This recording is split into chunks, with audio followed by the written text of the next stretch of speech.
ಧಾರವಾಡದ ಮಾಜಿ ಜಿಲ್ಲಾ ಪಂಚಾಯತ್ ಸದಸ್ಯ ಯೋಗೇಶ್ ಗೌಡ ಕೊಲೆ ಪ್ರಕರಣದ ತೀರ್ಪು ಇನ್ನೇನು ಕೆಲವೇ ನಿಮಿಷಗಳಲ್ಲಿ ಪ್ರಕಟವಾಗುತ್ತೆ. ಕ್ಷಣಗಣನೆ ಕೌಂಟ್ ಡೌನ್ ಇದು. ಇವತ್ತು ಬೆಳಗ್ಗೆಯಿಂದಲೂ ಕೂಡ Vinay Kulkarni tension tension tension, ಈಗ ಬರುತ್ತೆ ಆಗ ಬರುತ್ತೆ ಈಗ ಬರುತ್ತೆ ಆಗ ಬರುತ್ತೆ ಅಂತ ಹೇಳಿ ಕಾಯ್ತಾನೆ ಇದ್ದಾರೆ. ಕೇವಲ ವಿನಯ್ ಕುಲಕರ್ಣಿ ಮಾತ್ರವಲ್ಲ, ವಿನಯ್ ಕುಲಕರ್ಣಿ ಸೇರಿದಂತೆ 19 ಆರೋಪಿಗಳು ಕಾಯ್ತಾ ಇದ್ದಾರೆ. ಕೆಲವೇ ಕ್ಷಣಗಳಲ್ಲಿ ತೀರ್ಪು ಪ್ರಕಟವಾಗುತ್ತೆ.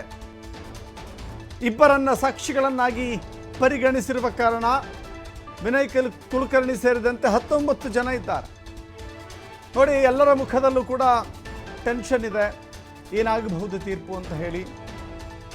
ಜನಪ್ರತಿನಿಧಿಗಳ ವಿಶೇಷ ಕೋರ್ಟ್ನಲ್ಲಿ ಜನ ಕೂಡ ಕಿಕ್ಕಿರಿದಿದ್ದಾರೆ.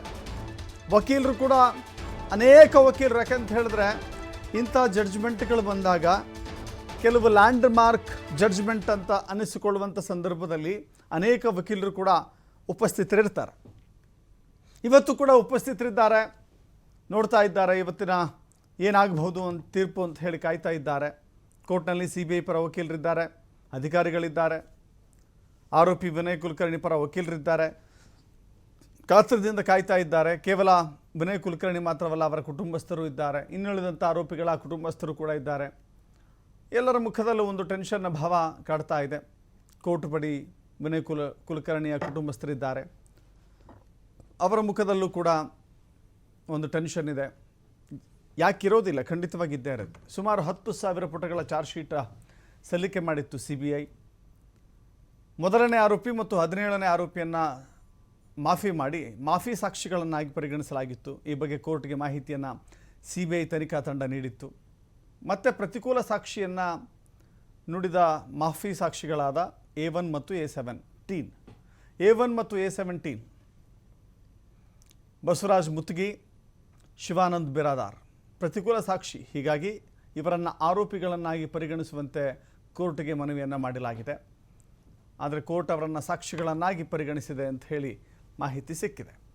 ಈಗ ಯಾರಿಗೆ ಯಾವ ಶಿಕ್ಷೆ ಆಗುತ್ತೆ, ಯಾರು ಖುಲಾಸೆಗೊಳ್ತಾರೆ, ಯಾರು ಅಪರಾಧಿಗಳು ಅಂತ ಹೇಳಿ ಸಾಬೀತಾಗುತ್ತೆ. 10,000 ಪುಟಗಳ ಚಾರ್ಜ್ ಶೀಟ್, ಭಾಳ ಡೀಟೇಲ್ಡ್ ಎನ್ಕ್ವೈರಿ ಆಗಿದೆ.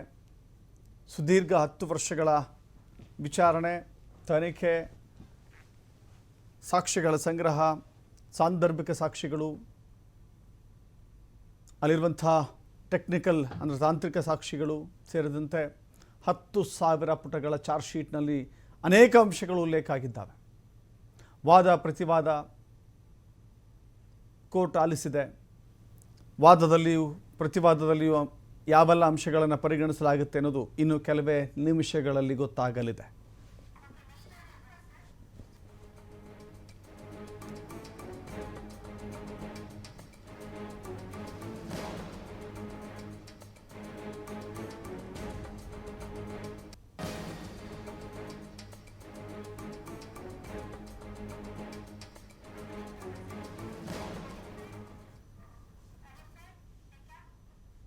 ನವೆಂಬರ್ 5, 2020ರಲ್ಲಿ ಮೊದಲ ಬಾರಿಗೆ ಅರೆಸ್ಟ್ ಆಗಿದ್ದರು ವಿನಯ್ ಕುಲಕರ್ಣಿ. ಶಾಸಕರನ್ನು ಅರೆಸ್ಟ್ ಮಾಡಿ ಬೆಳಗಾವಿಯ ಹಿಂಡಲಗ ಜೈಲಿಗೆ ಕಳಿಸಿತ್ತು CBI. 9.5 ತಿಂಗಳ ಕಾಲ ಜಾಮೀನಿನ ಮೇಲೆ ಹೊರಬಂದಿದ್ದರು. 9.5 ತಿಂಗಳ ನಂತರದಲ್ಲಿ ಜಾಮೀನಿನ ಮೇಲೆ ಹೊರಬಂದಿದ್ದರು ಶಾಸಕ ವಿನಯ್ ಕುಲಕರ್ಣಿ. ಜೂನ್ 2025ರಲ್ಲಿ ಸುಪ್ರೀಂ ಕೋರ್ಟ್ನಿಂದ ವಿನಯ್ ಕುಲಕರ್ಣಿಗೆ ಜಾಮೀನು ರದ್ದಾಗಿತ್ತು. ಪ್ರಕರಣದ ಸಾಕ್ಷಿಗಳನ್ನು ತಿರುಚುವ ಆರೋಪ ಬಂದ ಕೂಡಲೇ ಜಾಮೀನು ರದ್ದುಗೊಳಿಸಲಾಗಿತ್ತು.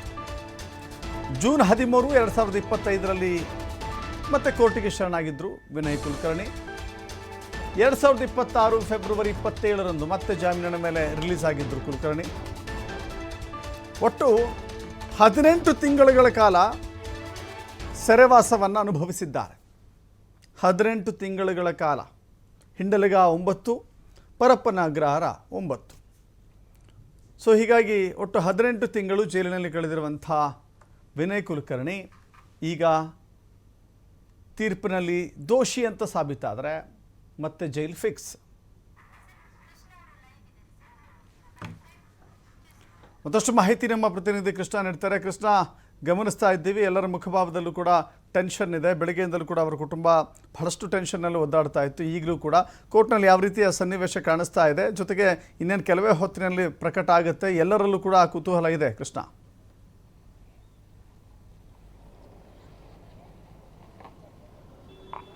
ದಶರಥ, ಧಾರವಾಡ ಯೋಗೇಶ್ ಗೌಡ ಕೊಲೆ ಪ್ರಕರಣದಲ್ಲಿ ಶಾಸಕರಾದಂಥ ವಿನಯ್ ಕುಲಕರ್ಣಿಗೆ ಕಾನೂನಿನ ಕುಣಿಕೆ ನೇತಾಡ್ತಾ ಇದೆ.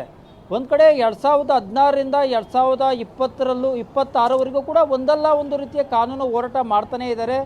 2019ರಲ್ಲಿ ತನಿಖೆ ಆದಂಥ ಸಂದರ್ಭದಲ್ಲಿ 2020ರಲ್ಲಿ CID ಅಧಿಕಾರಿಗಳು ವಿನಯ್ ಕುಲಕರ್ಣಿಯನ್ನು ಬಂಧಿಸಿ 6 ತಿಂಗಳ ಕಾಲ ಜೈಲು ಸಹವಾಸವನ್ನು ಅನುಭವಿಸ್ತಾರೆ. ತದನಂತರ ಬೇಲನ್ನು ಪಡ್ಕೊಳ್ತಾರೆ. ಬೇಲ್ ಪಡ್ಕೊಂಡು ಈಗಲೂ ಕೂಡ ಪ್ರೆಸೆಂಟ್ ಬೇಲ್ನಲ್ಲಿ ವಿನಯ್ ಕುಲಕರ್ಣಿ ಇದ್ದಾರೆ. ಈಗ ಅಂತಿಮ 2016ರಿಂದ 2026ವರೆಗೂ ಸಾಕಷ್ಟು ಬೆಳವಣಿಗೆಗಳು ಕೊಲೆ ಪ್ರಕರಣದಲ್ಲಿ ಕೂಡ ನಡೆದೋಗಿವೆ. ಕೇವಲ ವಿನಯ್ ಕುಲಕರ್ಣಿ ಮಾತ್ರ ಅಲ್ಲ, 21 ಆರೋಪಿಗಳ ಭವಿಷ್ಯ ಇನ್ನೇನು ಕೆಲವೇ ಹೊತ್ತಿನಲ್ಲಿ ಬೆಂಗಳೂರು ಜನಪ್ರತಿನಿಧಿಗಳ ಕೋರ್ಟಲ್ಲಿ ನಿರ್ಧಾರ ಆಗುತ್ತೆ. ಒಂದು ಕಡೆ ವಿನಯ್ ಕುಲಕರ್ಣಿಗೂ ಕೂಡ ಆತಂಕ ಹೆಚ್ಚಳ ಆಗ್ತಾ ಇದೆ, ಟೆನ್ಷನ್ ಕೂಡ ಹೆಚ್ಚಳ ಆಗ್ತಾ ಇದೆ. ಜನಪ್ರತಿನಿಧಿಗಳ ಕೋರ್ಟು ಯಾವ ರೀತಿಯ ತೀರ್ಪನ್ನು ನೀಡುತ್ತೆ ಅನ್ನೋ ಆತಂಕ ಎಲ್ಲರಲ್ಲೂ ಕೂಡ ಕಾಡ್ತಾ ಇದೆ. ಇಡೀ ರಾಜ್ಯದ ಜನರು ಕೂಡ ತುಂಬ ಕ್ಯೂರಿಯಾಸಿಟಿಯಿಂದ ಕಾಯ್ತಾ ಇದ್ದಾರೆ. ವಿನಯ್ ಕುಲಕರ್ಣಿ ಭವಿಷ್ಯ ಏನಾಗುತ್ತೆ, ಒಂದು ವೇಳೆ 2 ವರ್ಷಕ್ಕಿಂತ ಮೇಲ್ಪಟ್ಟು ಜನಪ್ರತಿನಿಧಿಗಳ ಕೋರ್ಟು ಏನಾದರೂ ತೀರ್ಪನ್ನು ಕೊಟ್ಟರೆ ಒಂದು ವೇಳೆ ಇವರ ಶಾಸಕ ಸ್ಥಾನ ಕೂಡ ಅಸಿಂಧು ಆಗುವಂಥ ಸಾಧ್ಯತೆಗಳು ಕೂಡ ಇದೆ.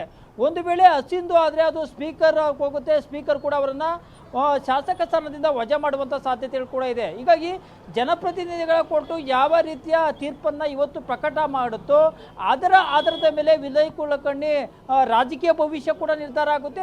ಜೊತೆಗೆ ಅವರ ವೈಯಕ್ತಿಕ ಭವಿಷ್ಯ ಕೂಡ ನಿರ್ಧಾರ ಆಗುವಂಥ ಎಲ್ಲ ಸಾಧ್ಯತೆಗಳು ಕೂಡ ಇದೆ. ಯಾಕಂದರೆ 2016ರಲ್ಲಿ ಧಾರವಾಡ ವಿನಯ್ ಯೋಗೇಶ್ ಕೊಲೆ ಪ್ರಕರಣಕ್ಕೆ ಸಂಬಂಧಪಟ್ಟಂತೆ ನಾನಾ ರೀತಿಯ ಕಾನೂನು ಕೇಸುಗಳನ್ನು ವಿನಯ್ ಕುಲಕರ್ಣಿ ಎದುರಿಸ್ತಾ ಇದ್ದಾರೆ. ಇವತ್ತು ಅಂತಿಮವಾಗಿ ತೀರ್ಪನ್ನು ಇವತ್ತು ಜನಪ್ರತಿನಿಧಿಗಳ ಕೋರ್ಟ್ ಕೂಡ ಪ್ರಕಟ ಮಾಡುತ್ತೆ. ಬೆಳಗ್ಗೆ ಕೂಡ ಜಡ್ಜ್ ಹೇಳಿದ್ದಾರೆ, ಇವತ್ತು ಸಂಜೆ ಒಳಗೆ ಈ ವಿಚಾರಕ್ಕೆ ಸಂಬಂಧಪಟ್ಟಂತೆ, ಅಂದರೆ ಯೋಗೇಶ್ ಗೌಡ ಕೊಲೆ ಪ್ರಕರಣಕ್ಕೆ ವಿಚಾರಕ್ಕೆ ಸಂಬಂಧಪಟ್ಟಂತೆ ಸಂಜೆ ಒಳಗೆ ನಾವು ಅಂತಿಮ ತೀರ್ಪನ್ನು ಪ್ರಕಟ ಮಾಡ್ತೀವಿ ಅನ್ನೋ ಮಾತನ್ನು ಕೂಡ ಜಡ್ಜ್ ಹೇಳಿದ್ದಾರೆ. ಹೀಗಾಗಿ ಅಂತಿಮವಾಗಿ ಜನಪ್ರತಿನಿಧಿಗಳ ಕೋರ್ಟ್ನಲ್ಲಿ ಜಡ್ಜು ಯಾವ ರೀತಿ ತೀರ್ಪನ್ನು ಪ್ರಕಟ ಮಾಡ್ತಾರೆ ಅನ್ನೋದು ಇಡೀ ರಾಜ್ಯದ ಜನರು ಕೂಡ ತುಂಬ ಕ್ಯೂರಿಯಾಸಿಟಿಯಿಂದ ಕೂಡ ಕಾಡ್ತಾ ಇದ್ದಾರೆ. ಬೆಳಗ್ಗೆಯಿಂದ ಅಂದರೆ ಜನಪ್ರತಿನಿಧಿಗಳ ಕೋರ್ಟಲ್ಲಿ